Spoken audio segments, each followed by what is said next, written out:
क्या अब हिंदुओं को जयचंद की औलाद कह के वोट लिया जाएगा?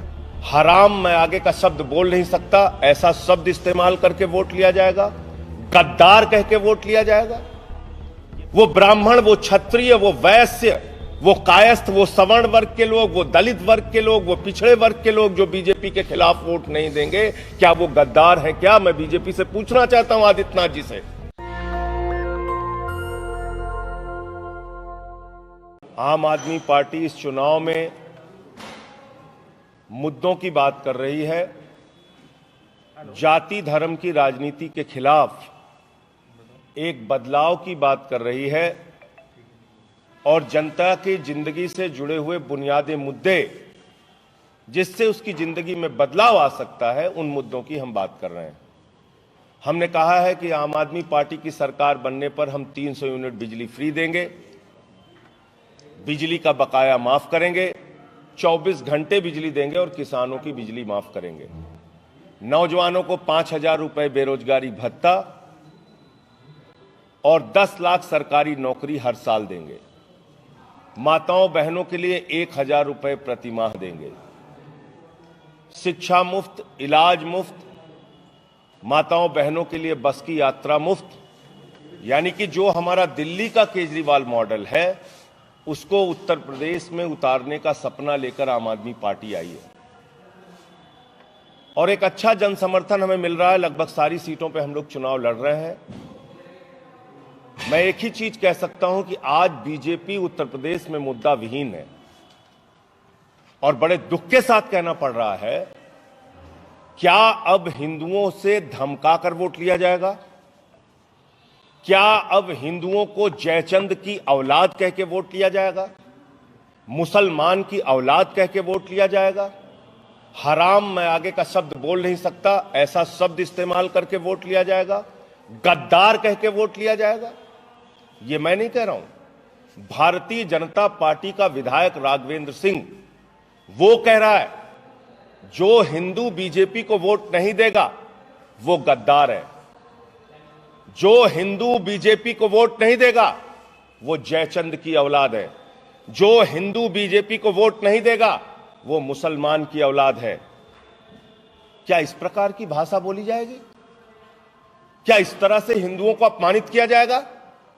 ये देश के करोड़ों हिंदुओं का अपमान है जो बीजेपी को वोट नहीं देते और ये हमारा लोकतांत्रिक और संवैधानिक अधिकार है कि हमको किसको वोट देना है। भारतीय जनता पार्टी के शीर्ष नेतृत्व को, आदरणीय नरेंद्र मोदी जी को, जेपी नड्डा जी को, आदित्यनाथ जी को इस शर्मनाक बयान के लिए हाथ जोड़कर देश के करोड़ों हिंदुओं से माफी मांगनी चाहिए। हिंदू उनका गुलाम नहीं है। क्या खुशी दुबे जो 1.5 साल से जेल में सड़ रही है, उनकी मां अगर बीजेपी को वोट नहीं देंगी तो वो गद्दार है?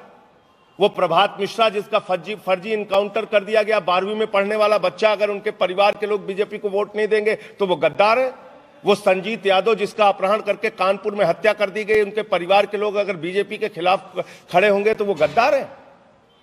वो जयचंद की औलाद है? वो जयप्रकाश पाल जिसकी पूरे सरकार के सामने बलिया में हत्या कर दी गई, वो अरुण वाल्मीकि, वो मनीष गुप्ता, वो नौजवान जिनको लाठियों से पीटा गया, वो ब्राह्मण, वो क्षत्रिय, वो वैश्य, वो कायस्थ, वो सवर्ण वर्ग के लोग, वो दलित वर्ग के लोग, वो पिछड़े वर्ग के लोग जो बीजेपी के खिलाफ वोट नहीं देंगे, क्या वो गद्दार हैं? क्या मैं बीजेपी से पूछना चाहता हूं, आदित्यनाथ जी से। वो सब आदित्यनाथ जी से और उनकी पार्टी के लोगों से कई गुना ज्यादा देशभक्त हैं जो बीजेपी को वोट नहीं देते। मैं ये कहना चाहता हूं, बहुत सारे लोग, और मैं चुनाव आयोग पर हैरान हूं, अभी तक चुनाव आयोग इस पूरे मसले पर शांत है। मैंने शिकायत की चुनाव आयोग से, क्या इस देश के करोड़ों हिंदुओं को अपमानित किया जाएगा? क्या इस देश के करोड़ों हिंदुओं को गद्दार कह के संबोधित किया जाएगा जो बीजेपी को वोट नहीं देंगे? लेकिन अब तक चुनाव आयोग की ओर से कोई जवाब नहीं आया। बहुत ही दुर्भाग्यपूर्ण है। ऐसे लोगों को तुरंत चुनाव लड़ने से वंचित करना चाहिए। उसको चुनाव लड़ने का अधिकार नहीं जिसको हमारे संविधान में, हमारे लोकतांत्रिक परंपराओं में और निर्वाचन आयोग के दिए गए अधिकार में विश्वास ना हो। आज निर्वाचन आयोग हमें स्वतंत्र और निष्पक्ष चुनाव की गारंटी देता है।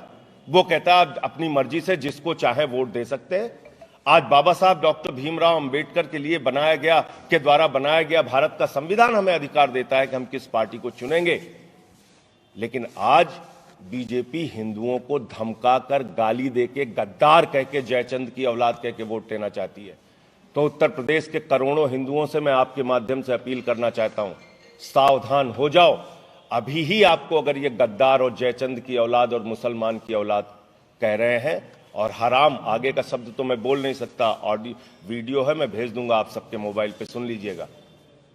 अगर अभी ही इस भाषा का प्रयोग कर रहे हैं तो चुनाव जीतने के बाद हमारी आपकी क्या हालत करेंगे आप अंदाजा लगा सकते हैं।